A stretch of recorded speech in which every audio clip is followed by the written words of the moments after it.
Cette année, à la différence des précédentes crises, visiblement, c'est un problème qui est lié à un problème de marché. D'après ce que nous explique la Commission européenne, l'approvisionnement, les achats envoyés par la Russie ont été réduits parce qu'il fait très froid en Russie, qu'ils ont besoin de leur gaz. On veut bien les croire. Maintenant, effectivement, tout le problème, il est de la crédibilité de Gazprom, qui est un énorme monopole, un géant, qui a pour client la plupart des États membres, qui lui achètent du gaz et qui espère pouvoir être en mesure d'utiliser le gaz acheté à Gazprom.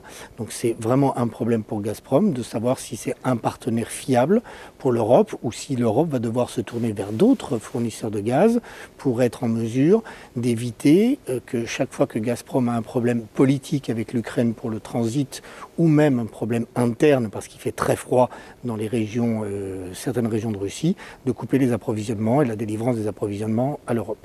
On dit beaucoup que le gaz, c'est à la fois l'argent de la Russie et son bâton, c'est-à-dire que ça lui permet effectivement de financer ses politiques et en même temps de peser sur les politiques des autres.